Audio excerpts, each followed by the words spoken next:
Sveiciens visiem, kur pievienojušies podkastam Karjeras labirintos. Mans vārds ir Elīna Bulāne.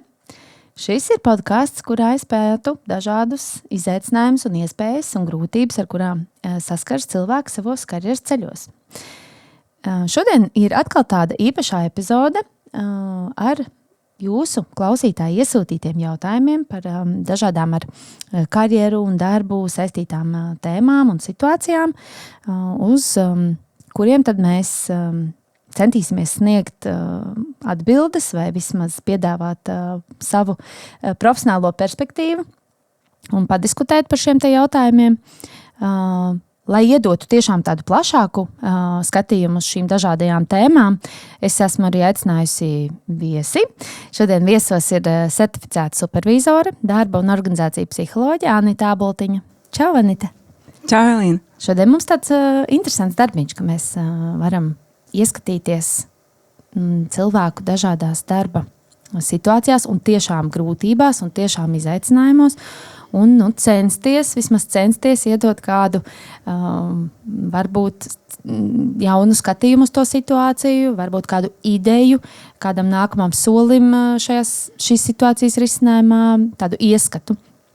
Tā kā tas tāds, man vienmēr liekas gan interesanti, gan, protams, arī atbildīgi. Jā, jo no vienas puses man bija viegls uzdevums, jo nebija tēmas, uz ko gatavoties, no otras puses sarežģīts uzdevums. Nu, tieši tā, jā, precīzi.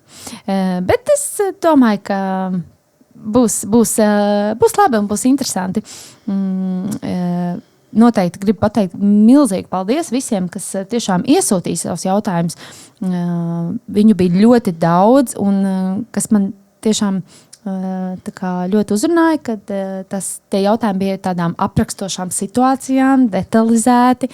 Es centos tos jautājumus vai tās tēmas sagrupēt, jo viņi bija tik ļoti daudz, mēs visus droši vien nepaspēsim. Bet sagrupēju līdzīgās tēmās vai arī paņemsim tādus konkrētus gadījumus, kas varbūt arī daudziem citiem rezonē vai ir kaut kādi līdzīgi tie izaicinājumi.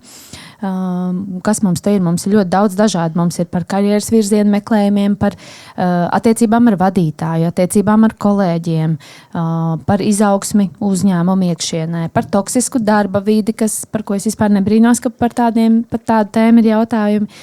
Tāpat arī ļoti aktuāls jautājums, kā runāt par atalgojumu un par novērtējumu sajūtu darba vietā. Ja? Šādas visādas tēmas un vēl dažas citas mēģināsim tad iet cauri vienu pa vienai. Lūk, esam gatavas. Man nav nekāda speciāla secība. Es domāju, ka vienkārši ņemsim tos jautājumus, kā viņi te ir sakrituši man sarakstā. Jā? Nu ko, viens no īstenībā pirmajiem arī jautājumiem, kas bija iesūtīts, sieviete raksta, ka viņai ir savs bizness diezgan ilgu laiku jau. Piedzimis ir mazulis. Mazulim šobrīd ir nepilns gads. Un ir sajūta, ka neprot vairs strādāt. Nevar vairs izdomāt nekādas idejas, neko jaunu, nevar realizēt. Ir radusies sajūta, ka tas bizness un šī darbošanās jau prasa pavisam kaut kādu citu veidu. Tirgus ir mainījies un ir tāda sajūta, ka tā esošā identitāte vairs neder šim biznesam. Un arī, protams, izaicinājums savienot to ar jauno māmiņas statusu un bērnu audzināšanu. Tad jautājums ir, ko ar šo visu darīt, kā turpināt to darbu, ar ko sākt. Tas ir pirmais jautājums. Man jau liekas, ka šis varētu rezonēt daudzām jaunām māmiņām, ne tikai tām, kam ir savs bizness, arī tām, kam vienkārši jāatgriežas darbā, kas varbūt pirms tam likās interesants, atbilstošs un visu varēja, un ar šo te jauno lomu un ar jauno identitāti ir tādi izaicinājumi. Tad, ko mēs par šo domājam? Vai tev ir kāda ideja. Ātrā recepte. Jā. Man uzreiz pirmais komentārs, ka faktiski katru no šiem jautājumiem es varētu izvērst pilnā supervīzijas sesijā, jau uz stundu vai uz pusotru. Un tad man arī, man bija iespēja iepazīties tiem jautājumiem īsi pirms, un tad šo pirmo izlasot bija tāds, ak, Dievs, man tagad jāiedod cilvēkam recepte, vienā pareizā atbilde. Un varbūt ar to es arī sākšu, ka šis skatījums, ka manai dzīvē ir iespējami daudzi scenāriji un daudzi labi scenāriji. Ir kaut kas tāds, kas man ir bijis ļoti atbrīvojošs, un šis skatījums nāk, vai vismaz es viņu esmu ieguvusi no dizaina domāšanas. Ir tāda jauka grāmata, ko es arī varu rekomendēt, Designing Your Life, ko ir sarakstījuši divi Stanfordas universitātes dizaina pasniedzēji, bet viņi šo te dizaina kursu ir pielāgojuši tieši dzīves dizainēšanai. Ja?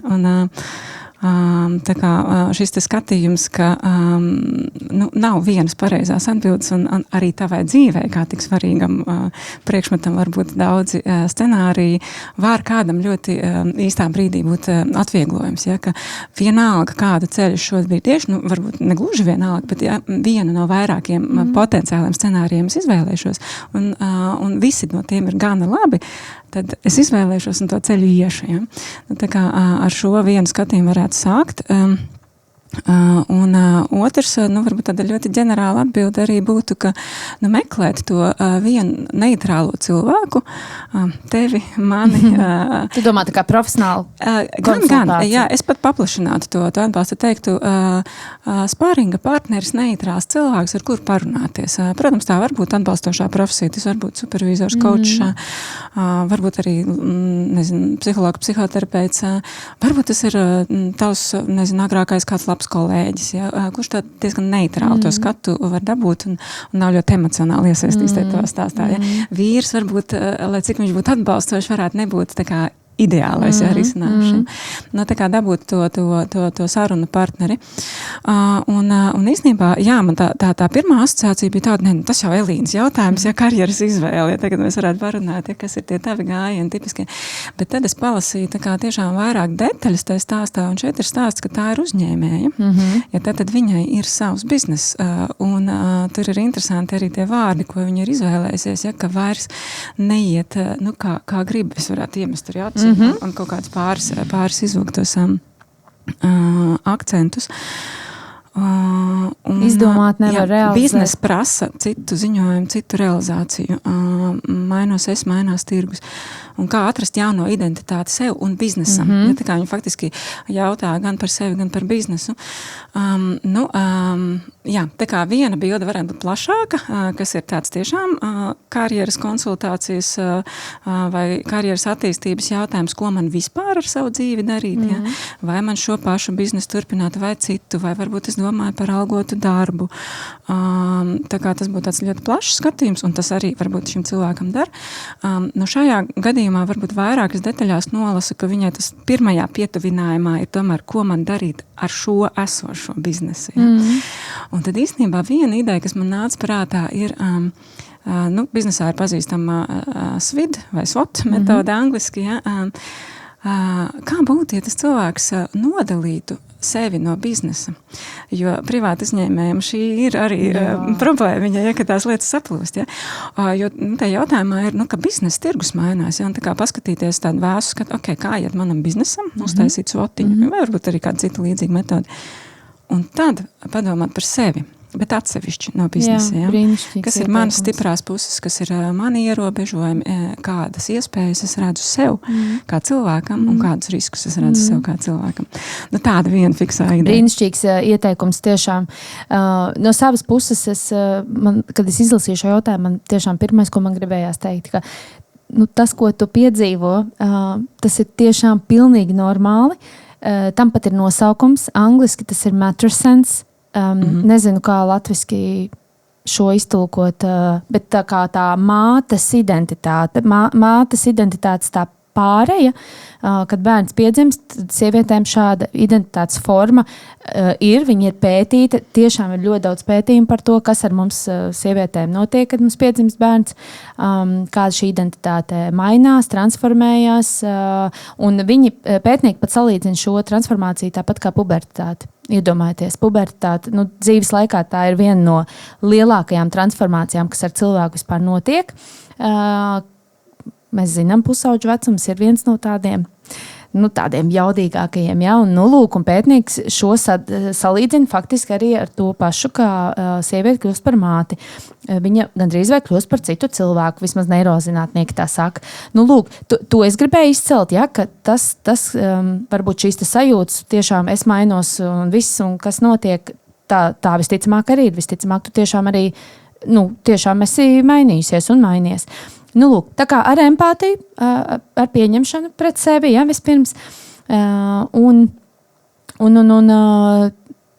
varbūt vēl papildinot, ko Anita saka, man liekas, ka var pamēģināt, ņemot vērā to, ka bērns ir mazs un droši vien, varbūt, es nezinu, vai jau ir atsākts kaut ko darīt un strādāt, vai ir plāns atsākt, vai varbūt vispār nekad nav bijis pārtraukums. Grūti saprast, bet es tā iedomājos, ja gadījumā ir plāns tagad tā kārtīgāk sākt strādāt vai vairāk, lai to varētu apvienot. Es domāju, ka tas ir izaicinājums, kad ir jauni vecāki, tad atrast laiku tagad gan bērnu audzināšanai, gan darbam un vēl kur no visam citam.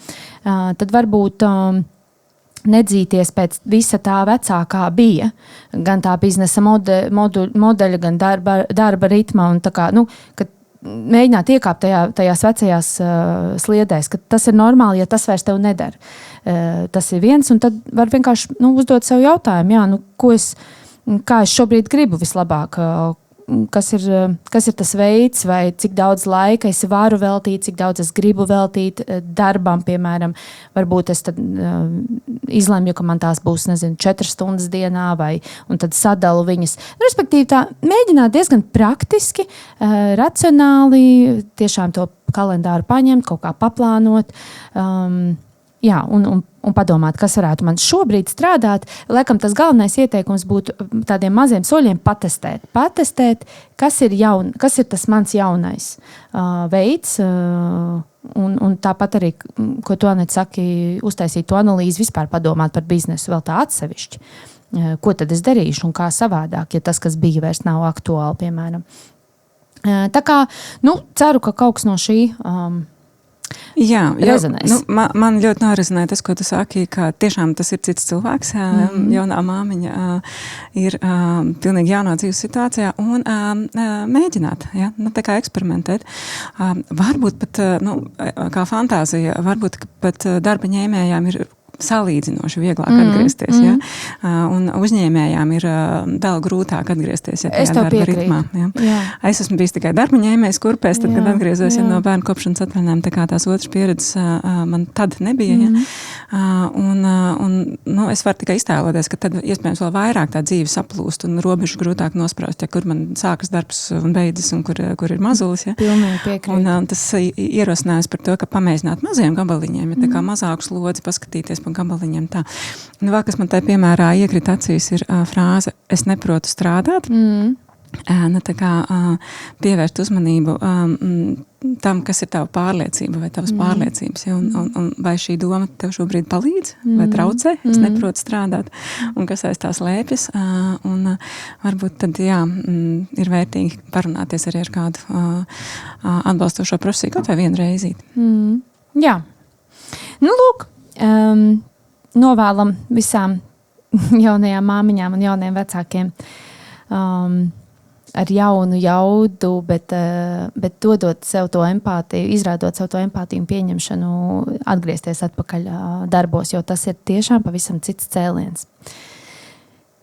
Ko ejam uz priekšu. Nākamais mums pilnīgi cits jautājums par vadītāju, uzņēmuma augstākās vadības līmenī, bet ne īpašnieku, kas ir īpaši izcelts. Bet es domāju, tas ir droši vien šeit arī svarīgi. Tātad vadītājs nodarbojas ar mikromanagementu.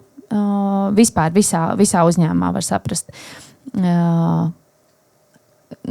Te ir ideja, ka varbūt nav pats izaudzis no speciālista par īstu vadītāju, bet jautājums ir, kā šo te situāciju risināt, jo visi esošie darbinieki, kas arī attiecīgi viņam ir pakļauti, vienkārši jau ir pieraduši pie tā darba stila, un darba stils ir tāds, ka šis izpildu direktors dod konkrētas norādes, konkrētas instrukcijas, un tie cilvēki konkrēti izpilda, kas ir teikts. Bet tātad klausītājiem, kas ir iesūtījis jautājumu, acīm redzam, šis nav pieņemams. Viņš to dēvē par kultūras šoku, ar ko šobrīd saskarās. Ir arī nesen pievienojies šim uzņēmumam un tā vietā, lai deleģētu un uzticētos, ir vienkārši konkrētas pieprasītas darbības, un cilvēkam ir sajūta, ka viņš tāds pakalpiņš šeit ir atnācis. Tad ko mēs par šo domājam un ko mēs varētu ieteikt šim klausītājam? Šeit gan man bija ātrā recepte, tā kā pielāgojies vai mirkt no sērijas, bet es par skaru teiktu pielāgojies vai ej prom. Pielāgojies vai ej prom. Jo viņš nevarēs viens pats izmainīt šo sistēmu. Tas ir, šis trešais variants man neienāca prātā, jo tā kā laikam pieredze ir iemācījis, ka tas tā kā būtu pārspīlēti gaidītāji, ka es tagad izmainīšu šo vienu cilvēku. Bet, ja tomēr drusku es izvēršu šo, tad no jautājuma varēja saprast, ka tas cilvēks ir nesen pievienojies komandai un kā viņš raksta, man ir kultūra šoks, ka tie pienākumus, kuriem es tiku pieņemts un esmu gatavs kā atbildīgs darbinieks tos veikt, ka man tāds tiešām spēcīgs vārds izvēlēts kā pakalpiņu izmantoja. Kas man vēl bija pārdomas? Man vēl bija pārdomas par to, ka kamēr tas cilvēks tomēr vēl tur ir, un varbūt nav tā, ka viņš vēl tur vienas dienas laikā aiziet projām, kamēr viņš jau pēta to situāciju, tad tomēr papētīt, pirmkārt, kas man vispār patīk tajā darba vietā, jo situācijas ļoti dažādas var būt, un kādreiz cilvēks spēja tolerēt vadītāju, ko neuzskata par izcilāko vadītāju savā pieredzē, tāpēc, ka tur ir citas daudzas ļoti vērtīgas lietas, vai viņš ļoti iegūst no darba satura augu par savu profesionālitāti lietā vai brīnišķīgs kolektīvs, varbūt arī daudz citas lietas. Tā kā, īstenībā pašam sev pavaicāt, kas man šeit tomēr patīk un ko es šeit iemācīšos. Un ja tomēr kaut kā tā bilde saliekas, ka ir vairāk iegūmu nekā trūkumu, pārāmet, mēs to psihologi saucam par pārāmet skatījumu. Pat ja situācija nav ideāla, piemēram, ko es iemācīšos paliekot. Jo, piemēram, man ir viena klienta, kurai arī ir līdzīgi sarežģīts vadītājs, bet viņi jau kādu laiku ar to vadītāju strādā kopā vairākus gadus. Faktiski viņi to uztver kā tādu savu dzīves izaicinājumu, kā man iemācīties sadarboties ar specifisku vadītāju, kā man iemācīties netrigerēties, tā kā tikt mierīgi galā ar saviem darbiem. Tāds varētu būt, piemēram, viens iekšējais uzdevums. Tad vēl, ko es tajā piemērā nolasīju, par to pakalpiņu, ka tas ir ļoti spēcīgs vārds, kas ir izvirzīts, tāds izvēlēts. Un var jau pavaicāt tam vadītājiem, ko tu sagaidi no manis. Mēs no tā stāsta tomēr varbūt nezinām visas detaļas, cik tas ir izteikti. Visticamāk jau tas vadītājs diez vai atbildēs, ka es gribu, lai tas pakalpiņš. Visticamāk viņam ir kaut kādas savas vajadzības, kur viņš savādākā veidā nemāk realizēt. Piemēram, vadītājs var atbildēt, man ir svarīgi, lai tu rūpīgi un precīzi izdari savu darbu. Un ja tas dialogs vismaz kaut cik veidojas, tad tas darbinieks var pateikt savas vajadzības, ka, zini, es jūtos, ka es labāk savu darbu izdaru, ja man ir iespējas, ka es to daru tā kā patstāvīgi, un man pietiek ar to, ka tu man pasaki virzienu, un ja man saka katru detaļu priekšā, tad es nejūtos motivēts. Un tad redzēt, vai dialogs veidojas vai nē. Tāda viena ideja. Un vēl bija interesanti, ka tam rakstītājiem bija tas vārdu izvēle arī, ka viņš bija rakstījis, ka tas vadītājs nav izaudzis par patiesu vadītāju. Un es tur saklausu tādu pretenziju, un tā pretenzija ir divas medaļas puses, un es par šo arī esmu daudz domājis, kas ir tie vadītāji, ar kuriem mēs nonākam kopā, un mūsu tās iekšējās gaidas un prasīgums pret vadītāju, cik viņam ir jābūt lieliskam, ideālam un pareizam. Un no vienas puses tās ir ļoti adekvātas gaidas. Mūsdienīgā darba vidē mēs sagaidām, lai vadītāji izturas ar cieņu pret mums, lai viņi ir cilvēcīgi, lai viņi ir mūsdienīgi vadītāji. No otras puses, tur ir kaut kāds risks, ja es uzlieku šo te pretenziju tam vadītājiem. Tur ir mana tāda augsta latiņa, ko es sagaidu, lai viņš ir izcils vai patiesas vadītājs vai kāds šeit bija. Un ja viņš to neizpilda, tad arī tas, ko es esmu savos klientos novērojis, ka īstenībā tas cilvēks pats sāk ciest no tā, ka tas vadītājs visu laiku tā kā krīt tai manā uztveres slazdā par to, kāds viņš ir neperfekts. Ja? Viena sakot, es visu laiku vācu apstiprinājumu kļūdas, kā mēs viņus saucam. Ja? Ka atkal viņš man tur mikromenedžē, un atkal šis, un es tērēju savus resursus psiholoģiskos diezgan daudz uz to, ka es visu laiku vācu apstiprinājus par to, ka man ir tagad tiesības cepties par neperfekto vadītāju. Un es tādā veidā varbūt nepamanu, ka viņš arī to jau diezgan varbūt jēdzīgi izdara tas vadītājs. Un līdz ar to arī no savas puses mazina to iespēju mums izveidot labu sadarbību.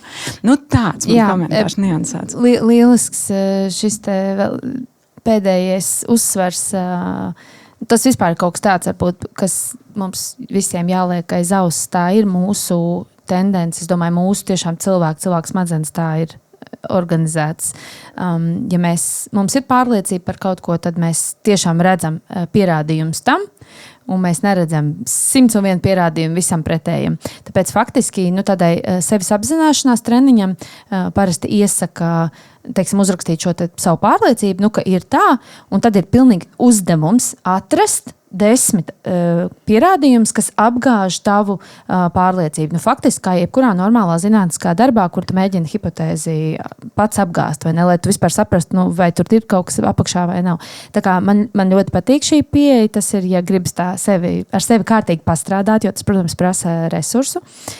Bet no savas puses es pilnīgi piekrītu, ko tu saki. Es ieteiktu, ja tas būtu man klients karjeras konsultācijā, es noteikti ieteiktu aprunāties ar šo vadītāju, ja tas gadījumā nav darīts. Mēs nezinām, mums te nav tas pierakstīts, bet aprunāties tādā ziņā, ka, es teiktu, es esmu nesen pieņemta darbā, es vienkārši gribu saprast, kā labāk sastrādāties, kas ir tavas gaidas no manis. Tur noteikti būtu iespēja es domāju, ka vajadzētu būt iespēja pašam pateikt, kā es to redzu, kā es redzu mūsu labāko sadarbību, ko es gribētu kā darbinieks. Ja? Un attiecīgi, ja tas ir foršs, labs, prasmīgs vadītājs, viņš arī paprasītu, ko tu sagaidi no manis kā no vadītāja. Bet es nezinu, vai šis būtu tas gadījums. Bet es citreiz klientiem saku, ja viņi jums paši neprasa, jūs paši pasakiet, ko jūs sagaidat. Vienkārši ievirzīt to sarunu par apusējām gaidām. Ja? Ko tu sagaidi no manis? Es no tevis sagaidu šo un to. Īsnībā, protams, profesionāļu vidē tā ir pilnīgi normāla konstruktīva saruna, ko mēs viens no otru gaidām un kā mums labāk sadarboties. Bet es saprotu, ka reālā dzīvē nevienmēr abas puses ir tik atvērtas tādai sarunai. Bet vismaz pamēģināt. Ja? Šeit uzreiz griezt visu nost, vienkārši paliktu tā sajūta, ka nav viss līdz galam izmēģināts. Tātad saruna, saprast šī cilvēka, šī vadītāja pozīciju, kā tad viņš redz to sadarbību. Varbūt, ka viņam nekad neviens nav to atspoguļojis vispār šo te, ka viņš tā dara. Varbūt ir pārpratums, ja? Mēs to nezinām. Šis būtu kaut kas tāds, ko jānoskaidro. Bet pieņemsim, ja tiešām ir izmēģināts, ir izrunāts, nekas nemainās, viņš vienkārši tiešām tāds ir. Viņam patīk pateikt, ka izdara. Un viss, un tas ir viņa darba stils, un tiešām tā ir, un pieņemsim, ka tā var būt. Un ja jaunam darbiniekam šajā kultūrā nešķiet, ka viņš tā varēs darboties, tad tas, ko es sākumā tev teicu par to, ka, protams, ka sistēma nevar izmainīt. Ja viens cilvēks, viens darbinieks, kas atnāk, tad visticamāk, ka tā nebūs tā vieta, kur varēs justies piederīgi un labi un ērti un darboties ar pilnu jaudu. Bet par to jādomā tikai tad, kad ir pamēģināts viss, kur pirmais solis būtu kārtīgi tomēr aprunāties. Jā. Vai ne komunikācija, kā saka, komunikācija. Labi. Nākamais jautājums. Kā saprast, ka ir laiks mainīt darbu?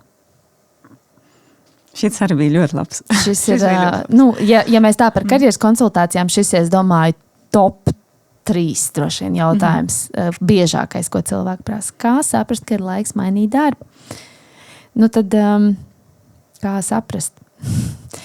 es pat nezinu, no kuras vietas sākt atbildēt. Tas ir tik komplicēts, tāds plašs jautājums.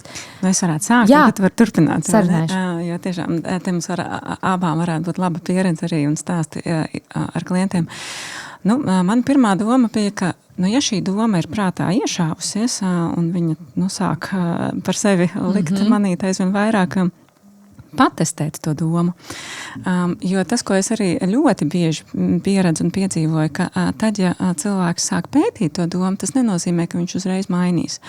Un tas arī iedod kaut kā tādu iekšēju brīvību, varbūt tiešām ielikt sev mentāli tā jaunajā iespējamajā bildē un paskatīties, vai man tā bilde patīk vai ne. Šis ir diezgan biežs supervīzijas arī iznākums. Piemēram, organizācija ir pasūtītājs, maksā par supervīziju, bet klients ir katrs atsevišķs cilvēks, darbinieks, vai vadītājs, kas nāk supervīzijā, un dažkārt organizācijas uztraucas par to, ka saturs ir konfidenciāls, un ja viņi, teiksim, domā par darba maiņu, tad sanāk drusku jocīgi, ka es kā organizācija maksāju par to, ka cilvēks iet un runā par darba maiņu. Bet es arī uzreiz varu nomierināt personāla vadītājs un organizācijas, ka pat ja tā kādreiz gadās un cilvēki tiešām pārspriež potenciāls darba maiņas, tad tikai mazākajā daļā gadījumu cilvēki tiešām maina darbu tur tuvākajos mēnešos. Es pat teiktu, lielākajā daļā gadījumu viņi izdara to kā mentālu vingrinājumu. Ja? Viņi padomā, kā tas būtu, ja es mainītu.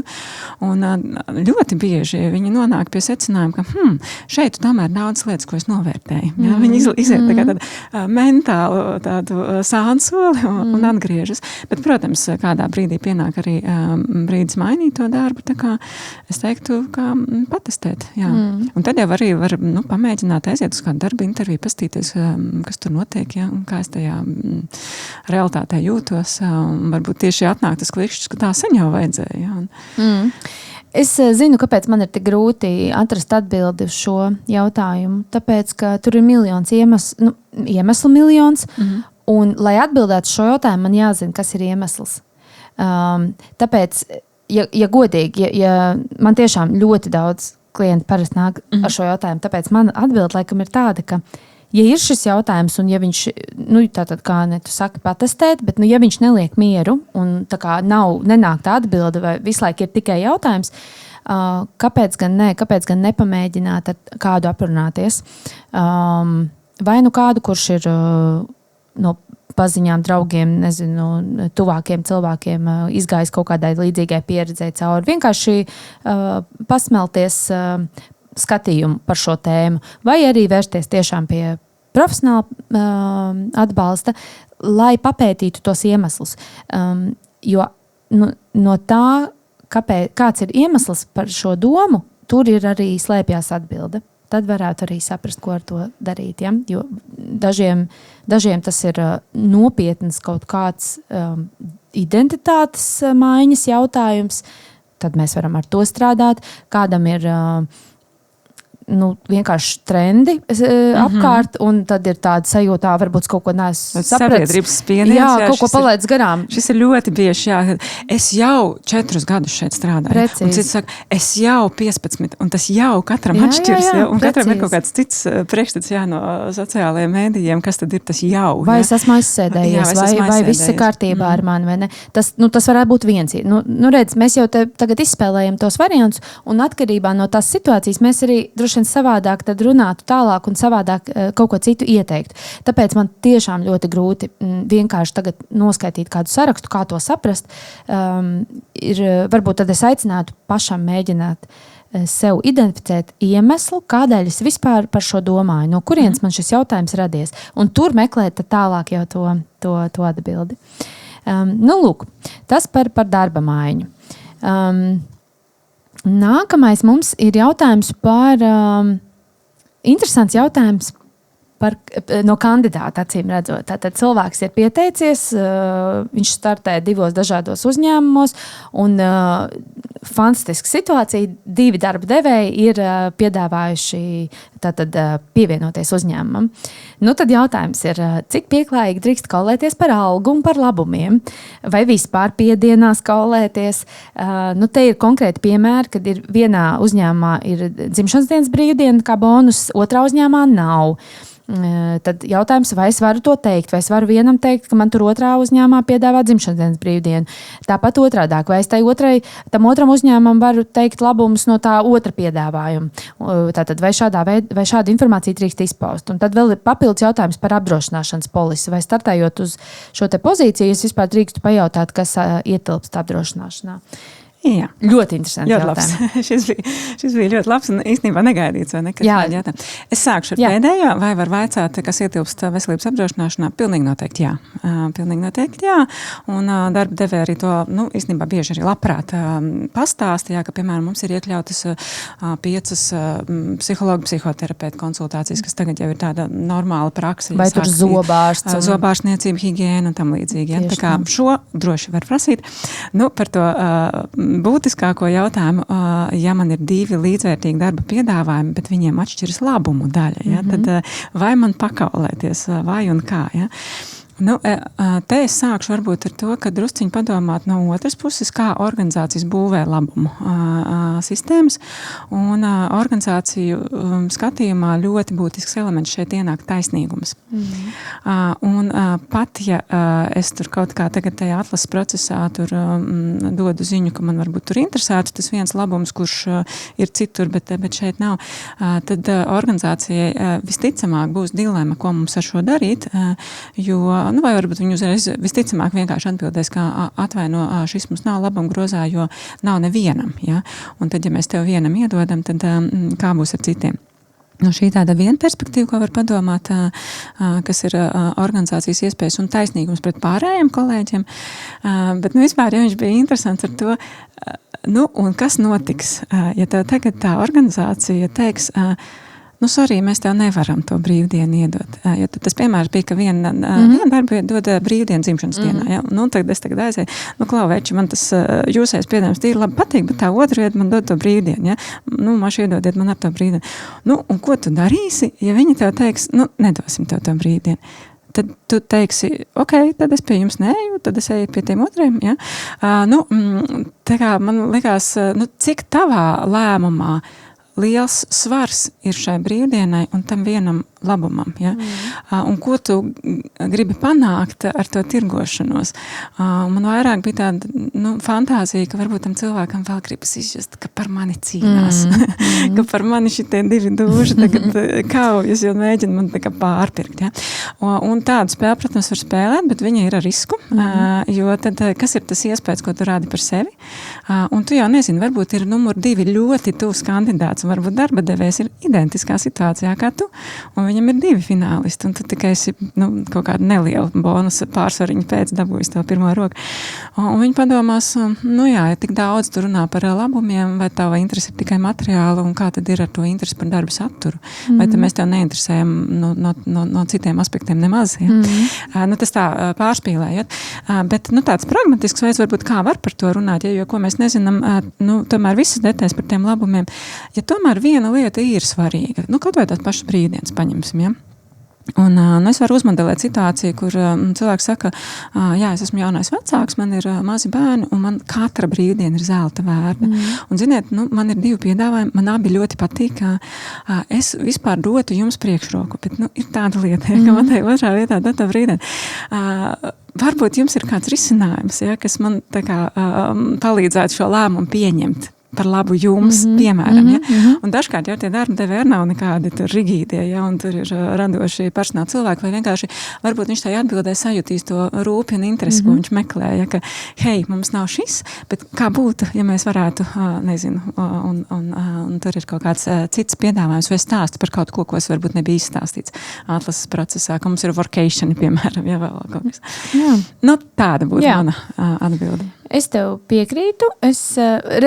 Man liekas, ka tam klausītājiem, kurš šo iesūtīja, kur ļoti labs piemērs, kā Anita noformulēja, kā var to prasīt. Man liekas, ka te nav runa par to, vai var prasīt vai nevar prasīt. Runāt par labumiem noteikti var un arī vajadzētu. Un vispār es cerētu, ka tajā piedāvājumā, kas ir atsūtīts, ka tur ir sarakstīts, kādi ir tie labumi, jo tad tas arī palīdz saprast, kas tur ir, kas tur nav. Bet man liekas, ka izšķiroši ir par to, kā mēs paprasam, kāds ir mūsu tonis, kāds ir mūsu nolūks šai sarunai. Nu, ja mēs tur ejam ar tādu ultimātu vai ar tādu lielību, tad tas var arī pavērsties visādi. Mums kā kandidātam netik pozitīvi. Nu, tur visādi pavērsieni var būt. Es domāju, ja mēs ejam tā cilvēcīgi, tiešām mēs īstenībā varbūt, jums ir interese pievienoties šim uzņēmumam, bet tiešām gribās saprast līdz galam, kā tur ir ar tiem bonusiem, bet varbūt tomēr var kaut ko sarunāt, varbūt kāds kaut ko nepateica un ir vēl kāda maģiska brīvdiena papildus, kas pienāksies. Ja tādā veidā iet un to sarunu veids, tad es domāju, ka darba devējs tikpat arī godīgi un būs gatavs aprunāties un izstāstīt. Ja mēs tieši piesiedinamies varbūt tai dzimšanas dienas brīvībai, godīgi sakot, ja tam uzņēmumam nav šāda bonusa, viņš viņu diez vai izdomās. Viss atkarīgs, kas par uzņēmumu, ja tas ir 5 cilvēku maziņš privāts uzņēmums, varbūt, ka tur ir iespēja šodien viņu pēkšņi ieviest, bet tādā lielākā, stabilākā uzņēmumā, kur ir visas politikas, labuma politikas, atalgojuma politikas, tur, protams, ka šādus labumus neviens neievieš vienkārši tā un nevar piedāvāt tikai tāpēc, ka jums ir citur kaut kur piedāvājums. Tas, ja tā ļoti tieši piesienās par kaut konkrētu dienu skaitu vai kaut ko tādu, tad parasti tam visam ir apakšā diezgan izstrādāts politikas, kā jau tu, Anita, teici, tas ir balstīts uz taisnīgumu un tā tālāk. Vēl viens jautājums bija, cik pieklājīgi drīkst kaulēties par algu. Par algu ir pieklājīgi kaulēties atkal jautājums, kā noformulēt, kāds ir nolūks šai sarunai, bez bravūras, bez ultimāta, bet normāla saruna, normāli jautājumi, tie visi ir vietā un to var darīt. Jā, un es arī domāju par to atkāpšanās ceļu, jo, piemēram, tiešām, ja tev ir skaidrs, ka, ja tev viņi nedod tur 100-200 eiro vairāk, tad tu saki, sorry, man ir cits piedāvājums, ja? Bet ja tev tomēr interesē tā darba vieta, ja? Tad, un viņi teiks, sorry, mēs nevaram, un, ja tu esi gatavs iet arī par to mazāko algu, tad jā, lai tas ir pavaicāts tādā veidā, ka pēc tam nav mīles, tad tur sāc strādāt, bet tev viss atceras, kā cilvēku, kurš tur beigos ultimāts uzstādīja atlases procesā. Jā, tā kā par atalgojumu jau vispār tas tur vesela atsevišķa tēma. Vispār bija vēl viens jautājums par atalgojumu tālāk. Kā runāt par atalgojumu? Jā, mēs īstenībā varam arī to paņemt, jā. Jo tas jau ir tādā darba kontekstā, kur cilvēks vēlas ar esošo vadītāju runāt par atalgojumu. Vai ne? Tur bija tāds jautājums. Ko mēs tur varam ieteikt? Es viņu mēģinu atrast, vai tur bija kāda plašāka situācija aprakstīta. Cik es atceros, tad nebija, bet jā, ja tu varētu atrast to precīzā jautājumu, tad tas mums palīdzētu. Kā runāt ar vadītāju par atalgojumu pārskatīšanu? Bet šeit ir tāda specifika, cilvēks raksta, ņemot vērā papildus darbus, kas tiek veikti. Papildus darbi vai jau kāda cita situācija, kas liek pašam domāt, ka tiešām tas ir adekvāti prasīt, jā, iet un runāt. Un jā, tas nav viegli, un jā, tas mūsu kultūrā nav ierasts. Tā kā, tur tiešām mums visiem jātrenējas, bet noteikti es iedrošinu cilvēkus to darīt, un es esmu arī dzīvē pieredzējusi, arī organizācijās strādājot, ka saņemas tie speciālisti vai vadītāji, un tas parasti ir tāds iekšējs liels uzdevums, ja tā kā sagatavoties tai sarunai, un tas šķiet kaut kā ļoti stresaini. Ja. Bet jā, es esmu pieredzējis, ka lielākoties arī ir pozitīvs iznākums, jo ja tas ir augstu vērtāts darbinieks, tad jau arī vadītāja interesi būs viņu nosargāt, un īstenībā tas ir ļoti vērtīgs signāls, ko iedot organizācijai, ka nevis es vienkārši, man te nenovērtē, un uzreiz meklē citas iespējas, un tad vienkārši eju projām, ja? Bet tas ir super signāls arī organizācijai, ka es kā darbinieks mēģinu atrast tos ceļus, kā mēs varam turpināt būt kopā. Ja? Un sagatavot argumentus, kāpēc, un iet un runāt. Jā, mans secinājums no 20 gadu pieredzes personālvadībā ir tāds, ka šādi jautājumi visbiežāk rodas, ka cilvēkam nav informācija par savu atalgojumu, par to, kā viņš veidojas, kāpēc viņš ir tieši tāds, kāds viņš ir, un kas ir nākamie soļi, kas jādara, lai sasniegtu atalgojumu pārskatu. Tāpēc, ja gadījumā tā ir, kā man šķiet, tad es iesaku, kā jau Aneta saka, tai sarunai jābūt jebkurā gadījumā, jo kā tad savādāk, vai ne? Bet es iesaku sākt ar visas informācijas iegūšanu. Man liekas, ka tas ir izējas punkts. Vienkārši iet paprasīt lielāku algu. Tā nav liela māksla teorētiski. Visi ir mēs gribam. tādi grāvi, jā, bet es biežāk tomēr saskaros ar to, ka cilvēki baidās, un jūtas tā kā nenovērtēti un turpina tā kā ciest no tā. Jā, protams, tās situācijas atkal te var būt tik dažādas. Varbūt 3 gadus nav alga pārskatīt un cilvēks joprojām domā, kā lai es eju parunāt par to. Te var būt arī tāda situācija, kur vadītājs ir vienkārši paprasījis vienu ekstra lietiņu izdarīt, un tad cilvēks grib pārunāt, bet kāds ietekmēs man atalgojumu. Šeit atkal ir tik daudz variantu, kas te varēja būt. Un par to atalgojumu sistēmu taisnība, tas ir vērts to zināt un protams, atkal personāla cilvēkiem maksimāli to popularizēt. Bet tieši arī nesen es esmu pieredzējis tādu situāciju ar klientu, vismaz klienta stāstā tas tā bija, ka 2 darbiniekiem līdzīga situācija, ka jādara papildu darbs, faktiski tā kā mums šeit jautājumā, un vienā situācijā cilvēks saņem piemaksu, bet citā situācijā nesaņem piemaksu. Un to vēlāk uzzina, kolēģi runājot pie kafijas tasas un saprot, ka faktiski viņiem blakus nodaļās vienā organizācijā strādājot ir identiska situācija. Viņi aizvieto kolēģi ilgstošā prombūtnē, bet viens nodaļas vadītājs mēģina izbraukt uz sarunāšanu, un cits nodaļas vadītājs to kompensē naudā. Protams, nenormāli netaisnīguma sajūta. Ja? Tā kā droši ejiet un runājiet ar saviem argumentiem un lielākoties arī izdodas vienoties par to pielikumu, vai ja ne, tad arī būtu korekti, ka jūs saņemat skaidru atbildi, kāpēc ne. Jā, šajā gadījumā es pilnīgi piekrītu. Tā ir tāda, tā ir specifika. Tur ir konkrēts gadījums un konkrēti vēl cits cilvēks. Un tiešām netaisnība, nav vienlīdzīga pieeja. Ja mēs runājam par savu vienkāršu atalgojumu, nesalīdzinot ne ar vienu vai nekādu īpašu situāciju, tad es ieteiktu sākt ar to, ka iegūt visu maksimālu informāciju par savu atalgojumu, izrunāt ar vadītāju, kāpēc ir tieši tāds, kas ir jādara, lai sasniegtu, tad viss būs, caurspīdīgi un arī būs skaidrs, kad tad tas nākamais solis atalgojumā var būt un par ko. Tas būtu mans ieteikums. Lūk, labi. Nākamais jautājums par kolēģu negatīvismu. Šis arī, es teiktu, ir top 5, droši vien top 6 karjeras konsultāciju klientu jautājums, kas saskars ar tādiem izaicinājumiem tieši komandā, ar kolēģiem. Te ir specifiski tātad kolēģiem ir no sērijas te viss ir slikti, te viss ir drausmīgi, tāda atmosfēra un tādi teksti, bet turpinam strādāt un nākam uz darbu un ilgi čakli strādājam, bet kas notiek, bojā šo te kolektīva atmosfēru un gaisotni. Un klausītājs ir rakstījis, reizēm jau tiešām ir nelāgas situācijas, bet lielākoties ir tāda sajūta par saviem kolēģiem, ka tas ir viņu tāds ego jautājums, ka viņi netiek pienācīgi novērtēti vai kaut kas tam līdzīgs. Un tad jautājums ir, kā sevi pasargāt no šī kolēģa negatīvisma par darba vietu? Jā. Atrast pozitīvo saliņu. Tāda bija manā ātrā recepte. Tomēr atrast tos kolēģis, ar kuriem tu rezonē pozitīvi, kas ir tavi domu biedri, ar kuriem jums līdzīgs skats uz dzīvi. Lai tu dabū arī to piederības sajūtu, aiziet uz darbu, nevis visu laiku to atsvešinātības sajūtu.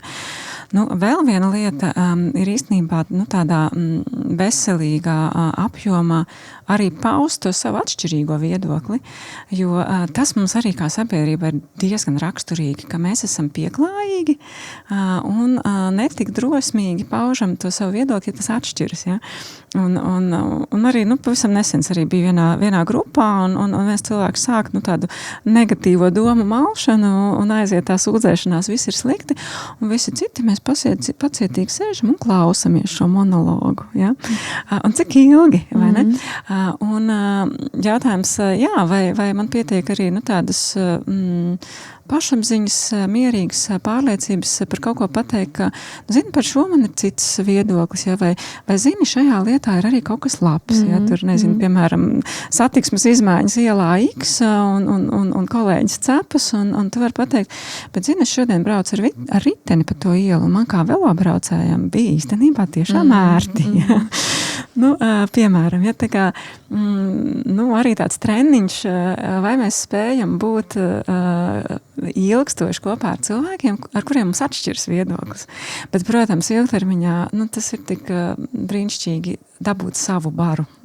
Tā kā, ja tu ļoti ciet no šī, arī varbūt, ka tomēr jādomā, vai šī ir tava vieta, vai vismaz atrast to savu baru ārpus darba, vai tas ir koris, vai deju kolektīvs, vai amatieru teātris, vai makšķernieku bariņš, Uz šīs nots, ko tu saki, organizācija psiholoģijā ļoti daudz pētīts no emocionālas inteliģences ir par šo te, par lipīgajām emocijām, vesela teorija. Tas ir tieši tas, kas te var notikt. Mēs viens otru darbā aplapinam ar emocijām, nezinu, kā jums tas izklausās, bet tas ir no neirozinātnes, nestāstīšu visu to sarežģīto ceļu. Īsāk sakot, tas ir atkarīgs arī, katrs cilvēks ir vairāk tam, tā kā atvērts un kādam ir bišķiņ lielāka imunitāte, kā varētu tā teikt, nepavilkties, bet dažiem tas ir ļoti lipīgi. Un tad, ja ir kāds tāds negatīvs bubinātājs un neapmierināts, ja jūs esat tādi ļoti empātiski cilvēki, ļoti iespējams, ka jums tas līp ātri un viegli klāt, un jūs vienkārši pārņemat tās emocijas, un tad jūs arī nejūtaties labi. Tā kā tas ir varbūt kaut kas, ko es ieteiktu papētīt, vai man tas ietekmē ļoti, cik daudz, cik ātri, vai es tiešām to pārņemu, es arī pēc tam jūtos slikti, vai man vienkārši tas tāds fona troksnis, tā kā šajā ziņā papētīt. Un tad ir interesants jautājums, kuras emocijas tad nodominēs, kurš būs tas, kurš aplipinās pārējos, vai tas rūgumpots, vai tas optimists, kurš ienāk telpā un, hei, superīgi, vai par šā diena, un kurš jums visiem tur atnes smalkmaizīti. Tas ir īstenībā jautājums, uz kuru es esmu arī meklējis atbildi, kurš ir tas, kurš nodominē to grupas noskaņojumu un var pārņemt un aplipināt citus ar emociju. Un tad īstenībā es esmu piedzīvojis arī reālā darba komandā, kur ir bubinātājs, bet viņš ir mazākumā. Un kaut kādam pārējam kolektīvam izdodas ar to optimistisko noskaņu neutralizēt bubinātāju. Un īstenībā mūsu gadījumā tas pat izvērtās kā tāds, atklātais noslēpums, ka mēs arī visi par to varējām runāt, ka mums ir viens kritiskais kolēģis, kuram arī bija foršas īpašības ar to, ka viņš tipiski redzēja riskus, un tipiski, kas varētu noiet greizi, un tad, kad ieslēdzās viņa bubinātājs, tad mēs visi iejokojām par to. Tā kā, tur bija atkal tas īpatsvars, ka, teiksim, 8-9 optimisti pret vienu bubinātāju. Vieglāk droši vien, ja te ir viņu vairākumā, tad jāskatās. Bet tas, ko es gribēju teikt, ja gadījumā ir tās emocijas lipīgas un viņas tiešām pielīp un pēc tam ir šī negatīva atmosfēra un jūt, ka tas tā kā pašu ietekmē, tur ir vairāki treniņi, ko var mēģināt darīt. Pirmkārt, ļoti apzināti ar sevi strādāt, ka es to emociju redzu, bet neņemt viņu uz sevi. Tā nav mana. Tā ir tā cilvēka emocija, tas ir viņa viedoklis, viņa pieredze, bet es zinu, ka nav tik traki, vai man nav tik traki, vai man te patīk, un respektīvi ļoti apzināti sev tas ir skaļi, skaļi pie sevis tā kā jāsaka, un ar to jāstrādā. Tas ir viens veids, kā atdalīt, ja gadījumā jūs esat tie, kam tā kā līp ātri klāt šīs te lietas. Reizēm vienkārši fiziski mainīt telpu, ja tas tā kā sāk pārņemt, vai ne, pieņemsim kaut kāds limits, labi, 20 minūtes, es esmu gatavs šito klausīties, ja ir ilgāk jau tas viss, tad es fiziski pieceļos, aizēju uz virtuvi, vēl kaut kur aizēju, paņem uz citu telpu. Respektīvi, tie varianti praktiski, ko darīt, ir, bet es piekrīt tas, ko tu, Anita, teici, jāskatās tas apjoms, intensitāte, ilgums. Ja tas ir katru dienu 5 gadu garumā, es nezinu, vai tas ir tā vērts. Tur cilvēkam jāmēģina saprast, vai cik liels tas apjoms un tas nodarījums kaitnieciskais uz viņu personīgi ir, un tad jādomā. Vienkārši, lai nav tā, ka mēs uz visām jūsu iesūtītajām sarežģītajām situācijām sakat, ejiet prom. Vienmēr vajag pamēģināt vispirms risināt, un tad aiziet vienmēr var, kā mēs sakam. Labi, nu mums laiks iet uz priekšu lieliem soļiem, bet vēl tik daudz interesantu un svarīgu jautājumu. Man ļoti patīk šis, varbūt, ka šis ir tāds salīdzinoši ātrs, vismaz man tā liekas.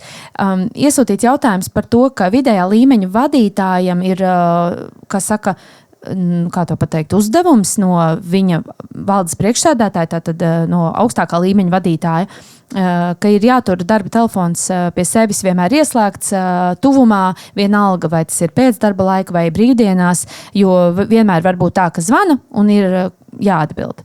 Un tad jautājums ir, kā būt šajā situācijā, kā runāt ar šo te valdes priekšsēdētāju, vai tas ir ok? Man atbilde. Tas nav ok. Tas nekādīgi nevar būt ok. Tas ir pilnīgi noteikti robežu pārkāpums. Izņemot gadījumus, tātad vienmēr ir izņēmumi. Nu, kāds ir izņēmums? Izņēmums loģiski ir tad, ja tas ir specifisks amats, un tādu amatu tiešām ir pasaulē, Latvijā, organizācijās, kur ir jābūt sasniedzamam, bet tos arī likumdošana, Latvijas likumdošana to atrunā. Parasti, piemēram, ir šādi te tā kā darba telefoni, kas tiešām 24 stundas diennaktī ir ieslēgti un kādam ir jāatbild, ja tur ienāk zvans. Piemēram, drošības jomā ir šāda funkcija jāveic. Par to ir atsevišķs atalgojums, tas ir apmaksāts, jo tas ir reāls darba pienākums. Tev visu laiku jābūt gatavībā. Tas ir darba pienākums. Tātad tas ir atrunāts amata aprakstā. Taisnība, jā. Tas nav vienkārši dežūras, teiksim, mītā jomā tādas ir. Precīzi. Ir apmaksātas, jā. Tas nevar būt vienkārši tā. Nu, vienkārši tā tur ieslēgta, ja es zvanīšu un gribēšu kaut ko vajadzēs. Tev tas triks ir, ka tas vadītājs saka, ka ne jau man vajadzēs, bet vēl tam bosam no augšas, ja? Tā kā, ko lai mēs sakām, tas nav ok. Nē.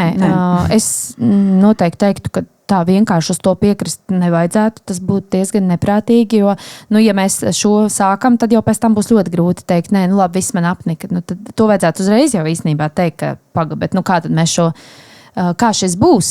Cik ilgi tā būs, vai tam ir konkrēti iemesli, vai tas ir atrunāts, jo tas arī nevar būt, kas saka, beztermiņa. Arī tiem cilvēkiem, kam tas ir darba kontekstā, darba aprakstā, piemēram, šie rotējošie telefoni, tas nevar būt vienmēr. Tu nevari vienmēr 24 stundas diennaktī sēdēt ar to telefonu un būt gatavs atbildēt. Parasti tiem cilvēkiem tā kā rotē viņu starpā pa nedēļām vai pa dienām. Ja? Ir jābūt laikam, kad tu saproti, viss, es neesmu darbam sasniedzams. Ja? Tā kā ir jārunā, ko mēs varam teikt. Jārunā šo vadītāju, kad, ja tam pašam cilvēkam arī tas nav ok, cerams, ka viņam ir robeža, ka tas nav ok, tad viņš to arī saka. Viņš vienkārši šīs robežas nosprauž, viņš izrunā, vai arī tiek izrunāts, kādam iemeslam tas ir vajadzīgs, kad tas ir vajadzīgs, cik bieži un par kādu kompensāciju, teiksim, ja, tad to tiešām atrunā kā darba pienākumu. Tur ir diezgan vienkārši izrunāt, bet ja nevar atrast normālu šo te vienošanos saprātīgi. Man ir aizdomas, ka laikam nav tik vienkārši, ja ir šāds jautājums. Tipiski tas ir kaut kāda tāda vide, kur vairāk caur nepateikšanu, caur īstenībā manipulācijām cilvēki vai tāda kultūra vienkārši tā kā. Jā. Tad gan jāsaka, jāiet prom. Tur nav daudz variantu. Varbūt, ka tā. Vai no gadījuma uz gadījumu. Kā vienkārši dzīvot savu normālu darbinieku dzīvi, 6 vakarā nolikt telefonu malā un, ja es pēkšņi pamanu, ka man 9 vakarā mirgot telefons zvan valsts priekšsēdētājs, es droši vien atbildētu, bet tad es sagaidītu, ka tas arī, saruna sāks ar to atvaino, un mums ir ārkārtas situācija, un vai tu vari palīdzēt, ja? Un ja tā situācija tiešām ārkārtas un vienreiz gadā, tad jau, tad ir saprotami. Bet ja viņi atkārtojas, tad es teiktu, ka, vai es, teiksim, saņemt pārmetumu, kāpēc tu neatbildēji, bet tur nebija ugunsgrēks, vienkārši vajadzēja prezentācijai fonds nomainīt, ja? Tad es teiktu, sorry, un tad varbūt šis mums nav pa ceļam. Jā, es domāju, ka lielākais sarkanais karogs ir, ka šis ir pateikts. Tātad, ja ir tā, kā tu saki, ka, ja tiešām kādreiz kaut kas notiek, gan jau, ka visiem tā kādreiz darbā ir bijis, tu piezvan arī pēc darba laika kolēģim vai darbiniekam, tu to iepriekš nekad nesaki, klausies, tur ir telefoni, kas es tev kādreiz varbūt zvanīšu, tu vienkārši tā nesaki, tāpēc, ka, ja gadās, tad gadās, un tā ir gadījies. Bet, ja tas ir īpaši pieteikts, un tur ir runa par ārpus darba laiku un vēl brīvdienām, kāds sakars vēl brīvdienām? Tātad tas nevar būt nekas tāds par traģiskiem gadījumiem, īpašiem. Tas ir, es domāju, ka tā ir kaut kāda kultūra, kaut kāda praksa, ka tas ir normāli. Jā. Tā kā te izskatās, ka ir jāizrunā un jāsaprot, bet tad attiecīgi. Un, ja cilvēks pats labprātīgi uz to parakstās, es nezinu, startups, mazs privāts uzņēmums, visi nenormāli entuziastiski būvēja biznesu varbūt, bet izklausās, ka jautājumā tas tā nav, jo sieva vaicā par vīru. Bet ja pašam ir ok, tad šādi jautājumi. Mainīt darba vietu. Jā, tad šādi jautājumi netiek parasti uzdot, ja ir dzīves biedrs ieteikums, jā. Labi. Ko mēs vēl varētu paņemt? Kas vēl mums tāds foršs jautājums? Man rīktīgi, kurš patika par to burbuli? Ka ļoti jauki, ka jūs te runājat par atgrieznisko saiti, un tā varbūt tu var nolasīt to jautājumu. Tūlīt paskatīsimies. Tas bija tāds vairāk komentārs nekā jautājums, vairāk, bet starp citu, man arī man liekas, ka šim ir jāizskan skaļi. Te klausītājs padalās ar to, ka gan LinkedInā, gan varbūt kaut kādos citos vēl podkastos, kur runā par ļoti daudz, mēs runājam par vadītājiem, par organizācijām, izskan toksisks pozitīvisms. Cilvēki laikam nekad nav strādājuši vienkāršākos darbos, sen vai vispār nekad nav saņēmuši vidējo algu valstī un apspriež coachingu un kā būt labam vadītājam un kā būt daudz bērnu mātei vienā reizē un visas citas jaukās tēmas. Un tas komentārs ir, ka tas viss ir forši, bet ka tas rezonē ar ļoti mazu auditoriju. Un kā mēs varētu viens otram atgādināt par realitāti. LinkedInieši ir ļoti jauka, bet minoritāte. Mēs nedrīkstam aizmirst par cilvēku vairākumu, kas mums ir visapkārt. Un vispār, paldies par šo komentāru. Jā, paldies liels. Šādi te komentāri reāli atgādina, tāda reality check. Atgādina, ka ir daudz burbuļu. Vienlaikus pastāvoši. Pareizi? Jā, man tiešām šis komentārs ļoti patika, un es tam gan piekrītu, gan nepiekrītu. Es piekrītu tādā ziņā, ka patiešām mēs mēdzam tās baltās apaklītes, kas te tagad labi iekārtotos birojos sēž, aizmirst par to, ka ir darbinieki, kas nāk uz ražošanas līnijām, kas strādā par naktīm, kas strādā klientu apkalpošanā, veikalos, visādos arī fiziski izaicinošos apstākļos, kas nestrādā pie datora, kurus, lai tu sasniegtu, kā, nezinu, tur komunikācijas vai personāla cilvēks, tu nemaz nevar aizsūtīt ēpastu viņam, ja? Un īstenībā tās ir diezgan liels darbinieku grupas Latvijas ekonomikā arī. Tad, kad Covid laikā bija šī statistika, cik cilvēki vispār pat nevar fiziski strādāt attālināt, manuprāt, tā bija diezgan liela. Man ir kaut kāds prātā skaitlis 40%, un es pat neatceros, kuri 40 tie bija, vai tie, kas varēja, vai tie, kas nevarēja strādāt attālināt, bet, jebkurā gadījumā tās ir lielas grupas. Tā kā es piekrītu, ka mums ir vērts vienmēr domāt arī, kā ir ar citiem burbuļiem. Vienlaikus es arī nestereotipizētu šo te zemāk apmaksāto darbinieku intelekta līmeni, viņu komunikācijas prasmes un savstarpējās saskarsmes prasmes, jo, protams, tur ir arī viss klāsts, sākot no cilvēkiem ar nepabeigtu pamat izglītību, kas tiešām aiz katra otrā vārda saka lamu vārdu, arī tādas vidas ir. Bet vienlaikus ir vides, kur ir maz apmaksāti darbinieki, bet viņi tāpat ir cilvēki, viņi tāpat ir ļoti cilvēcīgi, un arī viņi izkopj savas prasmes sadarboties, savas prasmes reflektēt, mācīties no savas pieredzes, un bieži šīs vidas ir tādas, kur atkal cilvēkiem ļoti raksturīga tāda cilvēku gudrība un dzīves gudrība. Ja? Tā kā es nezinu, kas ir manas pieredzes, piemēram, sociālajie darbinieki viena grupa, arī tiešām, zēmu atalgos darbs, man tiešām žēl skatīties tām viņu algām un to darbu, ko viņi dara ar cilvēkiem. Brīnišķīgi reflektējuši cilvēki, kas domā, par to, kā veikt savu darbu labāk, kā sadarboties labāk. Ražošanas uzņēmums, piemēram, tad tiešām, ražošana, pārtiks ražošanas uzņēmums, klusāki, introvertāki nejūtas tik droši tajās tēmās runāt par to, kā tad mēs tā sadarbojamies. Bet, man viena atsevišķa individuālā sesija ar darbinieku parasto, kurš tik tā bija izanalizējis savu dzīvi, tik psiholoģiski jau mēģinājis saprast visādas likumsakarības, un tādā krīzes punktā es viņu satiku, kad bija tāds, izšķiršanās vai iet prom no uzņēmuma vai nē. Un tad es pēc kaut kādiem pāris mēnešiem apvaicājos tam uzņēmumam, kas tad notika, jo man tā bija tikai vienreizēja tāda saruna ar cilvēku. viņš taču pie mums jau tagad par meistaru paaugstināts. Un, tā kā, es vienlaikus arī, nestereotipizētu, kad ir, tur baltās apaklītes, kas tur smalki visu runā, un tad tikai tie spēja par to atgriezenisko saiti runāt, un tad ir citi, kas nemaz nespēja šīs tēmas uztvert, noteikti nē.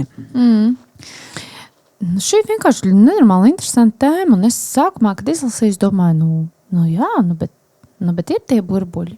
Bet mums ir katram savs burbulis, un mēs arī redzam pasauli caur to burbuli.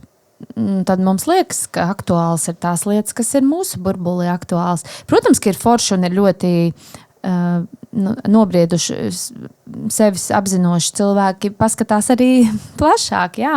Tas ir lieliski, bet faktiski jau tas ir mūsu references punkts, ka mēs skatāmies, kā te pie mums ir. Un tad īstenībā tu dari vērtīgu darbu, tiešām super nozīmība, ka tu paplašini to burbuli, jo savādāk cilvēki dzīvo tajā savā burbulī un priekšstatā, ka ir šādi. Un es esmu saskārusies arī, piemēram, studentiem strādājot, ka mēs dalāmies ar šo te labo praksi, kas nāk gan no uzņēmumiem, ļoti bieži tieši starptautisku uzņēmumu, jau ar izkoptām praksēm, personāla vadībā vispār, no pētījumiem jaunākajiem. Un tad, kad mēs ar to dalāmies, es esmu saskārusies, piemēram, studenta auditorijā, un saka, Anita, vai tad tiešām tāda uzņēmuma eksistē? Un no tā jautājuma es saprotu, ka tam cilvēkam ir tā viņa dzīves pieredze tāda, kur viņam ir tikusi tā skarbā dzīves pieredze par vadītāju, kas neinteresēs, par vadītāju, kas tikai ar pātagu vada. Un man ir atkal otrādi tā dzīves pieredze, es viņam varu teikt, tu zini, man atkal nav tā pieredze, kas tev, es patiešām esmu strādājuši šādu veidu uzņēmumos, kur domā par cilvēkiem. Un respektīvi, ka viņiem ir iespēja varbūt tad sadzirdēt šajā LinkedInā podkāstā vai jebkur citur, nevis toksisku pozitīvismu, bet tiešām labo praksi, tiešām kaut kādus labus ieteikumus, un tas cilvēks var ieraudzīt, ka var būt arī tā. Un īstenībā, man liekas, ir tik svarīgi tiešām teikt lietas, kas nav ok. Ka nav ok, ka mēs tolerējam, ka mums dara pāri darba vietā. Un ir ok rūpēties par to, lai labās līderības prasmes attīstās un iet plašumā. Tā kā tas ir iespējams. Jā, bet tiešām vietā noteikti komentārs. Bet tā, kad es izlasīju, ka LinkedInieši ir minoritāte, šis man lika padomāt. Manā burbulī noteikti, ka nē. Es teiktu, ka nav ļoti maza auditorija, kā raksta rakstītājs. Jā, es neteiktu to vārdiņu ļoti, ja es droši vien izlaistu, bet atkal es atgriežos pie tā, ko es piekrītu, ka atkal neaizrauties ar to, kā mēs te tiešām labi atalgotie IT un finanšu jomas speciālisti varam te runāt par smalkiem labumiem, tādiem un šādiem, un tad ir tās vides, kur kādi labumi jūs mums normāli pamatalgu samaksājat, kas ir knapi virs minimālās algas valstī. Ja? Tādā ziņā es piekrītu. Ja? Atkal, tad tur, kur tā ir, kur labi, ja ūdens ir birojā, es tiešām zinu tādus uzņēmumus, kāda kafija, kādi augļi. Tur ūdens ir no krāna un tur ir labi. Paši met naudiņu, lai kafiju varētu. Viņi iet ar savu kafiju uz darbu, ja? Ja tu gribi kafiju, tu ņem no mājām, ja? Reāli. Es to visu tiešām zinu. Jautājums, ko ar šo darīt? Ja es nerunāšu par to, kam es ticu, ko es esmu pieredzējis, kas ir labā prakse, tad vai tas kādam palīdzēs? Ar cerību, ka šādu informāciju daloties un par to runājot, tad arī tie cilvēki, kas tur strādā, es domāju, atbildīgie cilvēki, vadītāji, personāla vadību, es nezinu, visi, kas var ietekmēt lietas, ka viņi sadzirdēs un sapratīs, ka var būt arī savādāk, un ka var arī vairāk rūpēties par to darba vidi un saviem darbiniekiem. Jā, un pat, ja ierobežots budžets, piemēram, tāda lieta kā 1-pret-1 sarunas ir tik izdarāma, kas ir mana kā vadītāja loma. Mana kā vadītāja loma maksimāli atbalstīt manu darbinieku, lai viņš var labi veikt savu darbu, tad sniegt rezultātu uzņēmumam un augt attīstīties. Ja, un tur ir win-win. Un tad es esmu dzirdējis, ka daudz vēl aizvien ir organizācija, kur tas vispār ir, vadītājs ar darbinieku parunā reizi gadā, tur tajā formālajā novērtēšanā. Jā, mēs jau runājam katru dienu, bet kā jūs runājat? Ja, vai jums ir tas veltītais laiks tieši darbiniekam, nezinu, pusstunda nedēļā, stunda mēnesī, vienalga viena satikšanās ar kaut kādu regularitāti, kur ir tas fokus. Tā kā ir labās prakses, kas neprasa budžetu, bet kas ir tā vērts, lai viņas ieviestu. Jā, vēl vienu jautājumu man gribas paņemt arī līdzīgi, nevis līdzīgi, bet uz nots tādas, ka daudz tiek runāts komentārs tāds jautājums, ka daudz tiek runāts par to, kā vadītājiem pareizi jāstrādā, jā? Kā darbiniekiem atpazīt, ka viņiem dara pāri un tā tālāk, bet ko darīt, ja tiešām slikts darbinieks, tātad kāds vadītājs raksta. Man tik ļoti patika šis jautājums, tik cilvēcīgs. Tad, respektīvi, vadītājs raksta, bet ko darīt, ja tiešām slikts tas darbinieks, viņš tik pārliecināts par sevi, bet patstāvīgi nespēja izdarīt darbu, visu laiku ir jādod kaut kādas norādes, un mums ir vienošanās, kas ir labi izdarīts darbs, bet, kad nesanāk, tad ir jāpārtaisa, jāsaka vēlreiz, pats neredz, laikam, ka ir izdarīts slikts darbs, un tā tālāk, un tā joprojām. Man pirmais komentārs. Tad es sajūtu to frustrāciju, un man viņa liekas tiešām ļoti jauka un cilvēcīga. No tā vadītāja puses droši vien klausās visus podkastus, kur māca darbiniekiem, kā viņiem cīnīties ar toksiskiem vadītājiem. Bet ziniet, kāpēc tā ir? Kāpēc visur to saka, nevis kā vadītājiem strādāt ar sliktiem darbiniekiem? Tāpēc, ka vadītājiem ir daudz lielāki resursi. Bieži, ja? Varbūt arī kaut kur nav. Gan jau, ka kaut kur nav.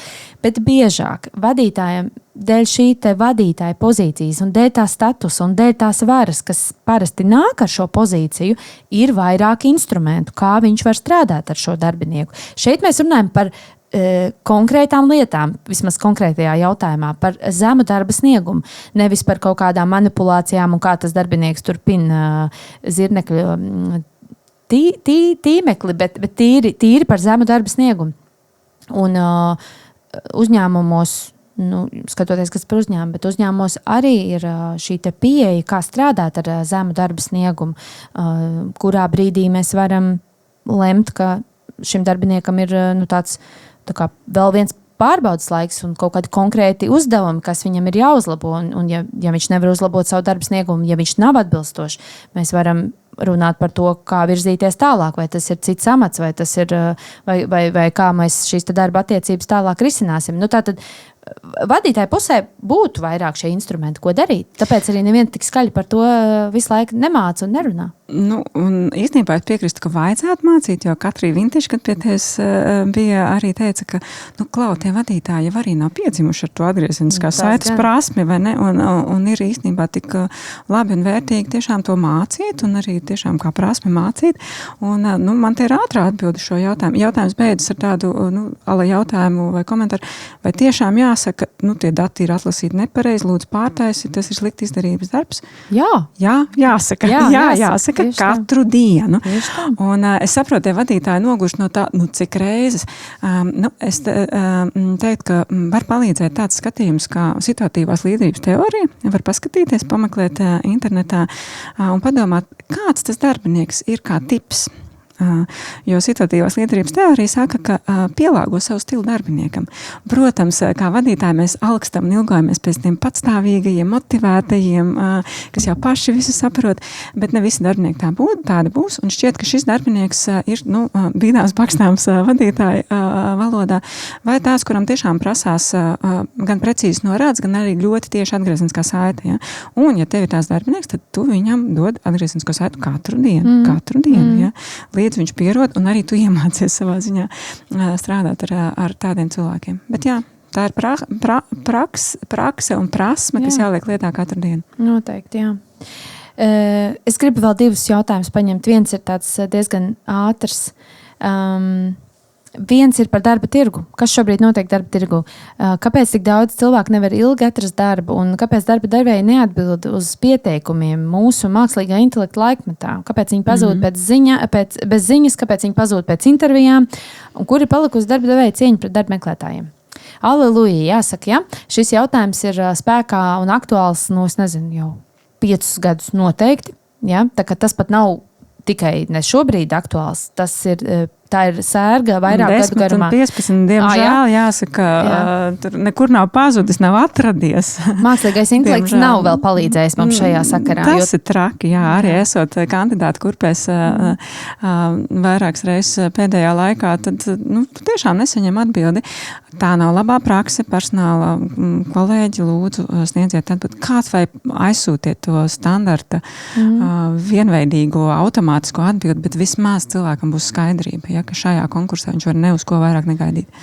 Nu, es nezinu, te mums tikai savā dārziņā ir jāmet akmeņi. Mums nav variantu. Nu, es nezinu, kā mūsdienās šis kandidātu ghostings var vispār vēl būt. Tiešām es nesaprotu, kā. Kad viss ir tik automatizēts, tiešām, kā mums pašiem nav kauns. Man ir sveškauns. Man ir tiešām sveškauns par kolēģiem savā jomā, savā industrijā, personāla vadībā, ja mums joprojām šis notiek. Un kā tur bija rakstīts, ja pēc intervijas neatbild. Kā var pēc intervijas neatbildēt? Kā? Mēs parunājāmies un viss. Es saprotu, ka mans kandidāts nedara viss. Es aizmirstu par viņu. Mēs zinām, no kā tas rodas, ka viens iemesls ir pārslodze par šiem personāla cilvēkiem, bet vismaz uzlikt minimumu, ka atnāk automātiskais ēpasts arī nav labā praksa pēc intervijas, bet vismaz kā minimums. Ja. Droši vien, ka tur nav attaisnojumi. Pārslodze nevar būt attaisnojums. Tad jāiet. Elīna aizstāv. Nē, tiešām. Es esmu pilnīgi kandidāta pusē. Pilnīgi. Tā kā nav. Atbildē ir jābūt. Neredzu vispār nevienu iemeslu. Nē, iemesli ir. Es neredzu attaisnojumu, kāpēc nesakārtot. Ja ir pārslodze, tev ir 100 intervijas dienā un tu nevari paspēt, tad ir uzņēmumam jādomā, kā mēs varam šo risināt pareizi. Jābūt risinājumam. Tā kā es pat nezinu, ko es varu pateikt. Par to, vai tiešām ļoti daudz cilvēki ilgstoši nevar atrast darbu, tur varētu būt burbuļa efekts varbūt tam cilvēkam, kurš raksta šo jautājumu, vai arī tomēr tas ir strukturālā bezdarba moments, ko arī NVA mūs regulāri informēja, ka bezdarba līmenis nav augsts Latvijā šobrīd, bet ir cilvēki, kas ilgstoši nevar atrast darbu. No manas prakses, mani klienti vidēji 6 mēnešus meklē darbu. Tā ir mana statistika. Personīgā novērojuma ar maniem klientiem. Tā kā arī nemaz nav tā, ka visu uzreiz atrod. Tieši to es arī klientiem parasti saku. 1 mēneša laikā, 2 mēnešu laikā atrast darbu, tas ir super veiksmīgi. Normāli, līdz 6 mēnešiem pilnīgi normāli. Tas jau nav tikai no kandidāta atkarīgs. Šajā gadījumā atlases pusē, uzņēmuma pusē, kā teicu, aizstāvēšu darba devējus. Tas process tiešām prasa laiku. Sarunāt, salikt kalendārus, lai vadītājs var piedalīties, lai var novērtēt, lai var mājas darbu aizsūtīt, lai var sarunāt to klātienes interviju. Tur ir tik daudz to soļu, tie visi ievelkās, un kandidāts jau nav viens, pieņemsim, ka ir 20. Tas viss ievelkās, tāpēc tās intervijas un tie nākamie soļi beigās izvēršās vismaz 2 mēnešu garumā. Tas ir iemesls, kādēļ arī nav tā, ka 2 nedēļās var atrast darbu, bet kāds arī var 2 nedēļās. Noslēdzošais jautājums. Man nenormāli šis liekas aktuāli. Atkal dēļ tā, ka pie manis vēršās ļoti daudz ar šādu jautājumu klienti, cik ilgu laiku dot sev un jaunajai darba vietai, lai saprastu, vai šeit paliktu. Fantastisks jautājums. Paldies par šo jautājumu, tāpēc, ka es domāju, ka nezinu, vai klausītājs apzinās, cik šis jautājums ir aktuāls jaunajiem darbiniekiem. Jaunie darbinieki ir absolūti fenomenāli īpaša kategorija, kuru vajadzētu ekstra vispār aprūpēt un pētīt savās organizācijās. Man tīri no organizācija psiholoģijas tā ir milzīga tāda aizraušanās ar šo te onboardinga procesu, ar jauno darbinieku psiholoģiju, kā viņi vispār iejūtās uzņēmumos. Tā kā, ja kādam ir interesi no personāla vadības, tad tiešām ir vērts pagooglēt un pameklēt to informāciju. Bet no savas puses, ko es teiktu, tur atkal, kā saka latviski, it depends, ja? Skatoties no situācijas. Protams, ja jūs esat pievienojušies tā darbvietai un tur jau uzreiz ir kaut kādi sarkanie karogi un tur ir, es nezinu, tur jau visādas situācijas var būt, tad es jau neteiktu, ka ir jāsēž šausmīgi ilgi un drausmīgi ilgi jāgaida, bet normālā situācijā, kad ir it kā varbūt kaut kādi jautājumi, nevis varbūt, bet noteikti ir kaut kādi jautājumi, vai šī ir īstā vieta man, vai tas ir, tas ir diezgan ierasti. Pētījumi rāda, ka piederības sajūta iestājās apmēram pēc pusgada. Tātad pusgads faktiski būtu normāls periods dot sev un šai jaunajai darba vietai, lai saprastu, vai tā ir mana darba vieta. Jo es zinu, ka cilvēki citreiz mēģina pārbaudas laikā to saprast, bet praksa rāda, ka tas ir par maz, tas ir par īsu laiku, lai saprastu. Izņemot, ja tur ir tiešām sarkanie karogi. Bet ja vispār par onboardingu, es uzskatu, ka jauns darbinieks ir 12 mēneši, tātad pilns gads ir jānostrādā, lai tiešām saprastu, kur es esmu nonācis un kas ir tas par uzņēmumu. Jā, es biju priecīga, ka tev ir gatava atbild uz šo. Ko es vēl varu piemetināt, varbūt drusku cits piemērs, bet man ir vairāk kārt cilvēki vaicājuši, vai man iet uz šo darbu ar domu, ka es tikai pamēģināšu. Jau faktiski ar tādu scenāriju galvā, ka es pārbaudas laikā varētu aiziet prom. Un, ja tāda jā, nē atbild, protams, kā vienmēr mēs tur varam izvērst konsultantu versiju, ka atkarīgs no, bet ja jā, nē, tad es teiktu, labāk nē. Labāk nē, ja? Jo, startēt jau ar to, ka es tikai tagad pārbaudīšu, ja? Un sačakarēt savu CV, kā tu izskaidroši tādu testēšanu. Jā. Tas prasa taču šausmīgi lielu resursu. Tātad es atkal par to pašu, pētot jaunos darbiniekus un šo kā specifisku vēl kategoriju no darbiniekiem. Tur tie psiholoģiskie procesi un kognitīvā kapacitāte tiek patērēta milzīgi salīdzinot ar esošu, iejutušos darbinieku. No abām pusēm. No abām pusēm, bet, ja jūs pats esat gatavs iet patestēt, tad tas ir, tas ir tā kā samaksāt lielu naudu par ceļojumu, bet es nezinu, vai es vēl braukšu, vēl padomāšu. Kaut kāda tāda asociācija man nāk prātā. Tā kā, ja tāds jautājums ir, tad varbūt tiešām nē. Es esmu šo dzirdējis arī no otras puses, no darba devēja puses. Tā kā varbūt šo kandidātu ņemt, ja kas, tad jau pārbaudas laiks arī ir. Man liekas, ka bieži šie stāsti arī tā nepārāk beidzas, kad tad arī, ja šaubas bija, tad... To arī nevar pieļaut. Tas arī nav pieļaujams. Mēs nevaram ņemt kandidātu, ja mēs tā kā paskatīsimies. Nē. Jo tas izējas punkts ir pilnīgi nepareizs. Mums ir jāņem cilvēks, mēs esam gatavi viņam palīdzēt, atbalstīt, vajag apmācīt, palīdzēt iejusties. Mēs darīsim no savas puses arī visu, lai viņš iejustos. Ja mēs gribam viņu paņemt un paskatīties, kā viņam te būs, tas izējas punkts jau nav uz izdošanos. Tā kā šo es arī neatbalstu. Bet tāds nebija jautājums, es vienkārši atcerējos. Protams, ka mēs neizgājām cauri visiem jautājumiem, bet laiks skrien.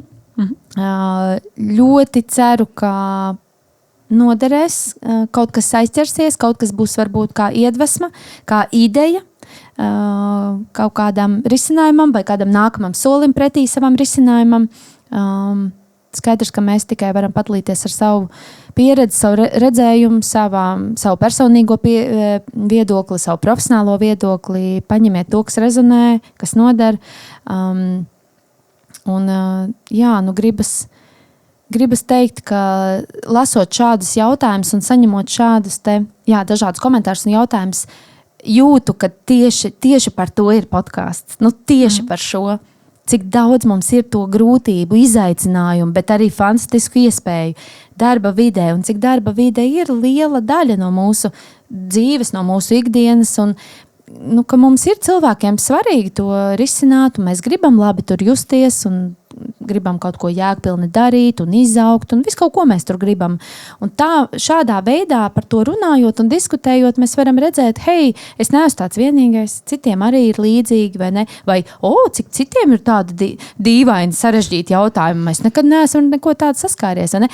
Cik mēs varam paplašināt to redzesloku un paklausīties viens otrā un būt klātesoši dažādās pieredzēs. Tā kā es izjūtu tādu lielu piepildījumu ar šo sarunu un šādu diskusiju. Tāds reāls kontakts saikne ar auditoriju. Precīzi. Tā kā šī ir otrā šāda epizode, un noteikti es atkārtošu un turpināšu vēl ar šādām te jūsu jautājumu epizodēm. Paldies liels tev, Anita, par iesaistīšanos, par tavu viedokli, par tavu pieredzi. Domāju, ka mēs esam diezgan daudz informāciju iedevuši, vismaz par ko padomāt klausītājiem. Milzīgs paldies tev par šo sarunu. Paldies tev. Šī bija man pirmā pieredze raidierakstos vispār. Man milzīgs prieks. Tev gāja lieliski. Paldies. Paldies, klausītāji, ka jūs klausaties, ka jūs skatāties. Paldies par jautājumiem. Ja gadījumā ir vēl kādi jautājumi vai komentāri, droši sūtiet. Un paldies arī, ka jūs to darat. Man vienmēr prieks saņemt atgriezenisko saiti. Un tad jau mēs tiekamies nākošajā epizodē, kas būs sezonas noslēdzošā epizode. Pirms mēs dodamies vasaras atvaļinājumos. Tā kā paldies un tiekamies. Atā! Atā!